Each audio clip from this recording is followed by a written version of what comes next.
Halo Bang Bro, berbicara mengenai Korea Utara, pasti pemikiran kalian tentang kediktatoran pemimpin negara tersebut. Tapi, pasti pemimpin korut ini memiliki kebaikan yang kalian tidak ketahui. Kebaikan apa yang ada pada pemimpin Korea Utara tersebut? Kita bahas di akhir video. Pertama, kita akan membahas perihal kehidupan sebenarnya di korut. Apakah masyarakat Korea Utara tidak pernah berniat menggulingkan Kim Jong-un? Karena dinasti Kim sudah sangat kuat. Bahkan semenjak berdirinya negara Korea, dinasti ini sudah mencengkram setiap sendi-sendi kehidupan sosial, ekonomi, dan politik Korea Utara. Maka sangat sulit bagi rakyat untuk menggulingkan dinasti Kim. Jangankan mengkudeta, mengkritik pemerintah sama saja dengan mengundang kematian. Tidak banyak pilihan bagi warga Korea Utara. Keluarga Kim sudah dikultus layaknya dewa terkhusus pendiri negara Kim Il-sung. Jadi jangan pernah berharap rakyat korut mengkudeta pemimpinnya. Bagi rakyat korut yang sudah jenuh dengan kondisi negara, memilih kabur ke luar negeri seperti Cina dan Korea Selatan, yang menurut mereka masih lebih baik dibanding memprakarsai upaya kudeta. Untuk mengkudeta seorang kepala negara dibutuhkan dukungan militer atau setidaknya ada tokoh sentral yang dijadikan sebagai simbol perjuangan untuk menentang dinasti Kim, yang kebetulan semua sudah disingkirkan oleh pendahulunya, yakni Kim Jong-il dan kakek Kim Jong-un, Kim Il-sung. Adapun saudara tiri Kim Jong-un, Kim Jong-nam, yang disinyalir sebagai lawan politik Kim Jong-un sudah tewas karena diracun. Intinya sangat sulit untuk mengkudeta Kim Jong-un. Dinasti Kim memiliki kontrol penuh atas negara, baik militer, politik, ekonomi, dan media yang semuanya digunakan untuk mempertahankan kekuasaan dinasti Kim. Apakah masyarakat Korea Utara bahagia di bawah kepemimpinan Kim Jong-un?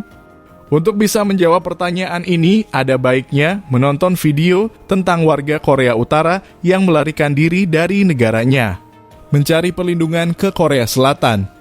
Salah satu yang saya rekomendasikan, channel Asian Boss mengcover kisah para warga pelarian dari Korea Utara sebagai kisah. Saya cukup terkejut saat melihat video ini. Ada hal-hal yang selama ini di luar perkiraan kita semua Bang Bro. Sebagai orang yang tidak tahu menahu dan hanya mengira-kira seperti apa hidup di Korea Utara. Hal yang cukup bertolak belakang dari pemikiran kita selama ini. Karena mereka sangat terisolasi dan tidak tahu menahu kehidupan di luar negaranya, masyarakat di Korea Utara cenderung bahagia dengan kepemimpinan Kim Jong-un. Sejak kepemimpinan kakek dan ayahnya, masyarakat Korea Utara sudah dicuci otaknya bahwa kehidupan mereka jauh lebih baik dibanding dengan saudara mereka di Korea Selatan. Hidup mereka terjamin, mudah mencari pekerjaan, anak-anak tidak perlu belajar dari pagi sampai malam, mereka bermain setelah sekolah, dan lain sebagainya.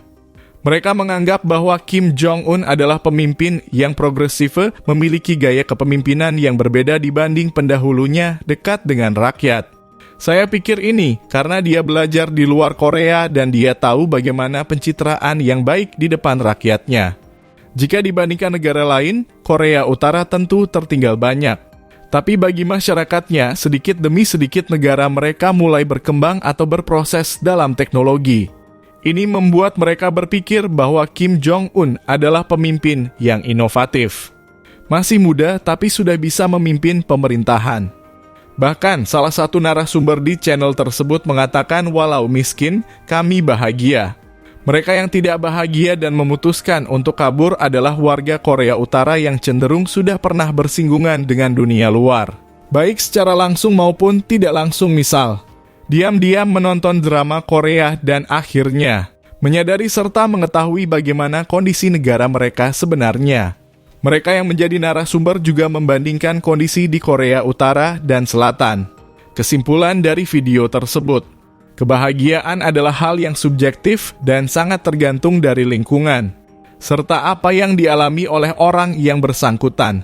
Korea Selatan lebih makmur dibanding Korea Utara, tapi para defektor mengatakan bahwa warga Korea Selatan tidak bahagia karena hidup mereka habis untuk bekerja dan mengejar materi. Mereka juga mengatakan kehidupan di Korea Utara lebih bahagia walaupun miskin.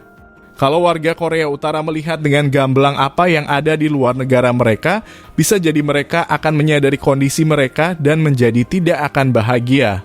Tapi saat mereka merasakan hidup di luar Korea Utara, belum tentu juga mereka bisa langsung merasakan kebahagiaan. Intinya, kalau kita bukan warga asli Korea Utara yang tinggal di negara tersebut, sebaiknya tidak membuat kesimpulan tanpa referensi langsung dari warga asli. Banyak orang di dunia hanya mengenal sikap otoriter Presiden Korea Utara Kim Jong-un, salah satunya menyangkut eksekusi mati.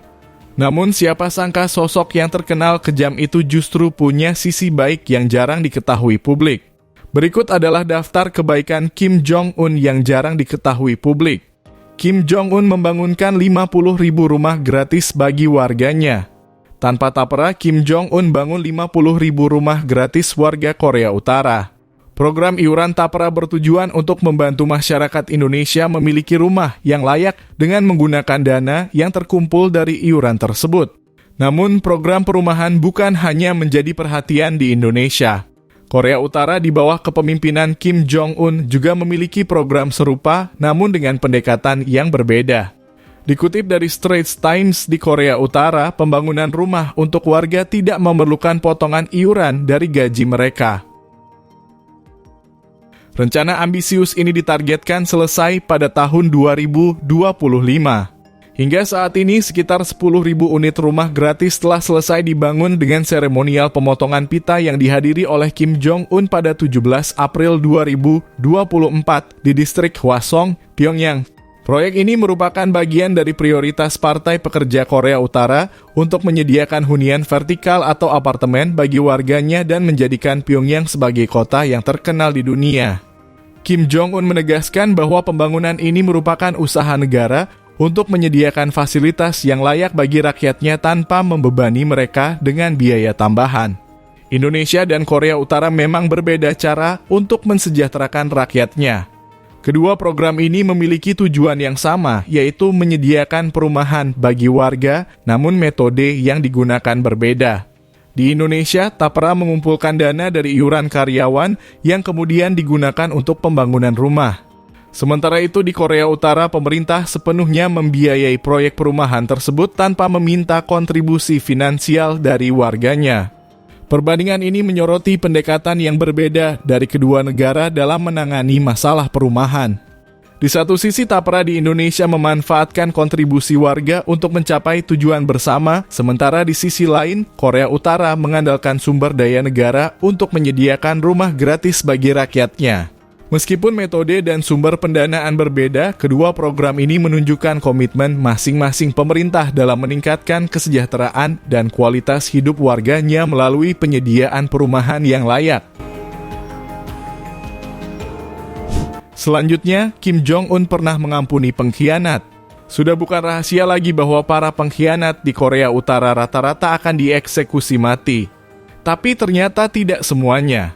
Kim Jong-un juga pernah mengampuni beberapa pengkhianat Korea Utara. Salah satunya bahkan seseorang berkebangsaan Jepang. Dia adalah Kenji Fujimoto, mantan pengasuh Kim Jong-un semasa kecil, dan Koki Sus Kim Jong-il, pemimpin Korea Utara kedua. Setia dengan istrinya. Kim Jong-un memiliki sikap berbeda dengan dua pemimpin Korea Utara terdahulu, Kim Il-sung kakeknya dan Kim Jong-il ayahnya. Kim Il-sung diketahui menikah sebanyak 2 kali dan memiliki 6 anak dari 2 pernikahannya itu. Kim Jong-il diketahui memiliki 4 istri yang beberapa kali pernah bergantian menjadi ibu negara. Tapi Kim Jong-un berbeda. Sejak kecil dia sudah sangat menjaga jarak terhadap wanita. Bahkan Kim Jong-un cenderung tidak bisa terlalu akrab dengan wanita. Pernikahan Kim Jong-un dengan Ri Sol-ju telah berjalan lebih dari 10 tahun, tetapi keduanya jauh dari kabar negatif.